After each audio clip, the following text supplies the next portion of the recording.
We are now approaching spring and the housing market has not crashed, not even close, and while there is some evidence to suggest that we are on the brink of the worst housing meltdown in recent American history, the price stats right now are showing no significant changes. This tiny decline to start the year is a drop in the bucket compared to what's happened since the turn of the decade. Almost 3 years ago, the world got hit with an event that shook up everything in the economy, real estate included. From March 2020 to June 2022, the price of a median home went up by 43% as measured by the Case-Shiller Index. This unbelievable rise was never thought to be possible. Investors rejoiced as they cashed in on millions in this super growth era. Owners celebrated by pulling out record high equity, and buyers grew desperate, watching as month after month prices just got worse and worse. After 27 straight months of near parabolic growth, the market finally took a breath. In June 2022, this past summer, the Case-Shiller topped out. As I mentioned earlier, it had increased by 43% since March 2020. The story was finally starting to change. Prices for 5 straight months have declined, falling 3.6% from the peak. To many, this seems like nothing in comparison to what happened in years prior. In fact, for prices to fall to pre-pandemic levels, the Case-Shiller will need to drop an additional 28%. So what's the story here? Well, while a 3.6% drop is barely noticeable to buyers, there is mounting evidence that this right here is the start of another housing depression similar to the one we saw in 2008. The evidence for this can be found in shocking new data that is being updated every single week. For example, the newest Case-Shiller release revealed that prices have now declined for 5 straight months. This may seem like no big deal, but if we trace history, we can see that this type of decline rarely happens. In fact, since 1986, which is the earliest reading I could find for the Case-Shiller, the market has almost never dropped more than 3%. The only exceptions are 2008 and this small 3.05% drop in 1990. So while this tiny blimp on the graph looks like nothing, it's extremely significant, showing that something big has changed in the markets. Many experts speculate that we are in what they call the denial phase of the crash. You have a lot of people who are private sellers refusing to budge on prices and maintaining this illusion of a market. While it may be frustrating as a buyer, we know from previous crashes that it's not the private sellers that are the price setters in any real estate market. They are almost always the last to move. The group that moves prices in most markets is almost always the builders. The builders are multi-billion-dollar corporations that move thousands of units per month and have whole teams dedicated to setting prices. They understand the demand and supply better than anybody else and have a much higher incentive in moving prices down in order to move inventory. We saw this past quarter that almost every single serious builder has moved prices down and included incentives like rate buydowns in order to get people to buy. So while the Case-Shiller graph looks okay, it's not really indicative of what's going on the ground right now. The most recent earnings reports from builders reveal some pretty serious issues within the market. So while the effects of these actions will take some time to move into the existing home market, it's undeniable that these developments in the new home space will have an effect. Just imagine if you were purchasing an existing home and a new one down the street suddenly slashed its price by 20%, putting it on par with the existing one you were looking at. It will almost certainly sway your decision to buy, as there is always a premium between the existing stock and the new stock. New homes are always the ones that anchor prices. Unfortunately, while the evidence in regards to a new home slowdown is pretty clear, it's still not something that will suddenly erase all those post-2020 gains overnight. The truth about real estate crashes is that they take a really long time to get rolling. Let's quickly take a look at the last crash to get a sense of this pace. But before we do, I would love for you to take a moment to hit that like and subscribe button if you're enjoying the content thus far. My last video got over 2,000 likes, and I would love for this one to hit that elusive 3,000 number.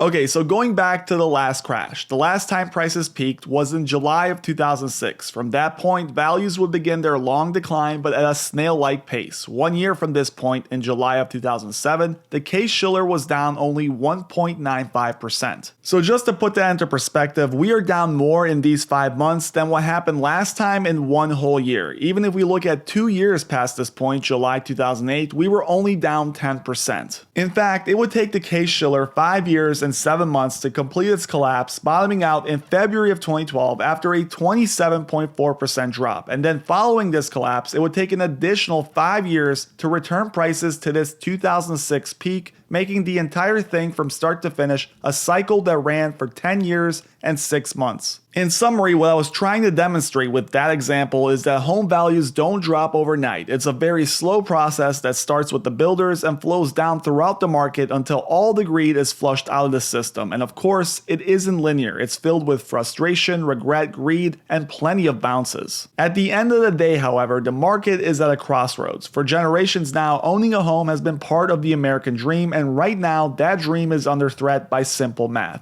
To demonstrate this fact, I made my own graph using data from the US Census Bureau, the Fed, and the US Department of Housing. What I did was simple. I took the median home sale price for each year starting in 1997 and plotted the payment you would need to cover the purchase under the assumption that you put down 10% and pay the national average for taxes and insurance, PMI included. Of course, I integrated the average interest rate for that year as well, and then I divided this number by the median household income. What I got is essentially an affordability chart. For simplicity's sake, all this chart does is essentially plot the percentage of monthly income the average American would have to pay had he bought an average house in that year. It's a measurement of affordability, and as you can see, it's hovered around 39% for most of the last 25 years. In the run-up to 2008, we saw this measurement jump all the way up to 46%. It was at this point that buyers and the entire banking system threw in the towel, forcing prices and interest rates to collapse. Affordability improved, hovering around 35% for many years following 2008 before slowly creeping back up to the average. Then in 2020, we saw the unthinkable occur. The measurement moved straight up and just kept going and going. The median American who bought a home in 2022 is now paying over 52% of his gross before tax income on the mortgage. We are now well above the relative prices of 2008, and if that was the worst real estate bubble this country has ever seen, you have to ask yourself, what is different about this one?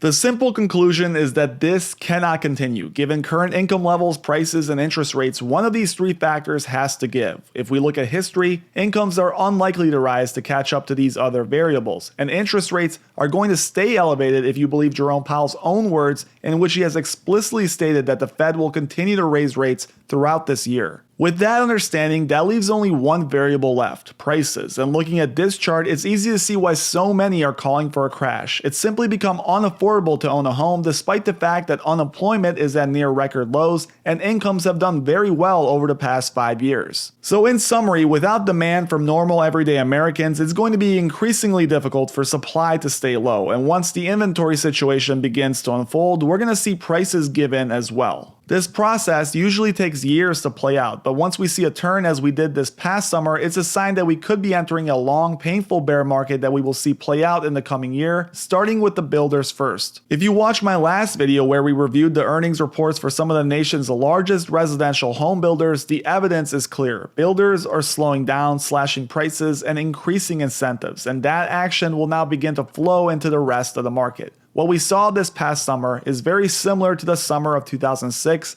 and the next 3 years may be headed into that same direction. Thank you guys for watching. As always, please make sure you hit that like and subscribe button if you enjoyed the video, and make sure you leave a comment below letting me know what you're seeing in your local markets to start the year.